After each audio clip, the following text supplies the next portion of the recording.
Hello! So it's the night of February 1st, which means the transfer window is officially closed this winter. Today I figured why don't I go over the top 10 transfers that happened in this winter window. Overall, a lot of decent signings happened, a lot of them being loans as well. And keep in mind there's a lot of solid players that have gone through the transfer process this winter, so there's a good chance I missed on a few. So if you disagree with my list, let me know who you think I should have added in the comments below. Alright, let's get into this. Starting off with number 10, we've got Khedira. He's gone from Juventus to Hertha Berlin for free. Despite his age, I still think that's definitely a bargain. He's still got a lot of experience in his belt, so obviously he's not as highly skilled as he once was, but he still got it. And in general, Berlin have had a really solid transfer window actually, because they also just signed Serbian winger Radonjic on loan from Marseille. This guy definitely has a lot of potential. Khedira is there to bring in the wisdom. I think he deserves this number 10 spot. Moving on to number 9, it's a loan deal. Matthew Ryan, Brighton's star goalkeeper, going to Arsenal on loan. I'm really surprised Brighton went through with this transfer honestly, because I figured he was one of the more well-known players in the Premier League in terms of goalkeepers. And now he's just going to be sitting on Arsenal's bench mostly, but he is a very solid keeper, and now that Arsenal have him, they just don't even need to worry about if Leno's injured or not. He's definitely one hell of a backup, very reliable. Yeah, I really don't know what Brighton were thinking, but at the same time, they just beat Tottenham 1-0. Coming in at number 8, we've got Maitland-Niles. He's going to be at West Brom on loan for the rest of the season. I'm happy for him because I was watching a few of Arsenal's matches earlier on this season. He's definitely a very, very exciting talent. It's a shame he had to sit on the bench for a bit, so I'm glad he's going to be able to get some playing time. He'll definitely be able to boost the creativity, the performance in West Brom. They're fighting relegation right now. They could really use a player like him. He's definitely one of Arsenal's youngsters I thought would get more playing time this season, but I guess not. They have a lot of options right now, but oh well. And it would be really remarkable if he could help West Brom get out of that relegation zone now. Coming in at number 7, we've got Mateta, who has just left Mainz to join Crystal Palace. Again, another loan deal, but this striker was actually really decent in the Bundesliga. In this season alone, he scored 7 times in 15 matches. Super tall striker. This is definitely a great addition to Crystal Palace's attacking system. My prediction is it'll take him a bit to adjust to the Premier League, but over time, he can definitely make some impact for Crystal Palace. Coming in at number 6, we've got Ozil to Fenerbahce. Everyone knows about how Ozil was not getting any playing time at Arsenal. He wasn't even included in the main squad this season, and pretty much almost all football fans were devastated about this. So a move to Fenerbahce, a club he already has a lot of love for, is a great move where he'll be able to get some spotlight on the pitch yet again. Also forgot to mention, this was a free transfer, so maybe he'll be a little bit rusty at first, but we all know he is one of the assist gods. I hope only the best for him and hoping he can do some new wonders for his new club.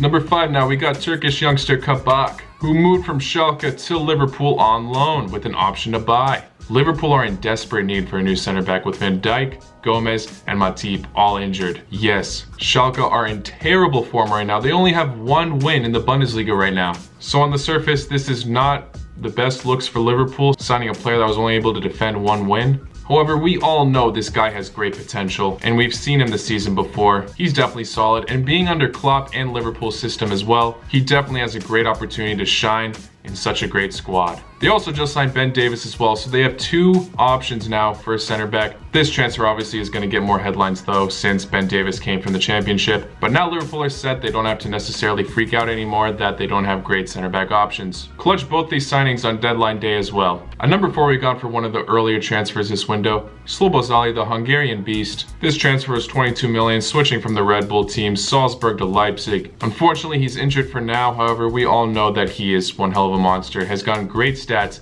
in the Austrian Bundesliga. He scored 4 goals and got 8 assists in this season alone. He's one of the most exciting young players right now. I'm definitely super pumped to see him at the Euros this summer, seeing what he can do in such a tough group. It would be sick to see him clutch it for Hungary. Number 3 now, we've gone for Odegaard, who had just left Real Madrid on loan to join Arsenal. He's not getting enough playing time at Real Madrid. Arsenal could use another creative attacking midfielder. It just all works out. And now if he does well with Arsenal, this is just his opportunity to shine, that he could do well in such a competitive league. Not that La Liga isn't competitive, but Premier League gets a lot of hype. He'll definitely get his name out there yet again, just like he did when he signed for Real Madrid when he was like 15, 16 years old. But yeah, in general, this loan deal is sick because it just really works out well for both the club and the player. Excited to see how he does in the Premier League. Number 2 now, we're going with Luka Jovic, who also left Real Madrid on loan to join Frankfurt yet again. It's a similar situation to Odegaard. He wasn't getting enough playing time in Madrid. When he did, he wasn't performing super well. It was a bit of a shame because he was doing so well at Frankfurt before he joined Real Madrid.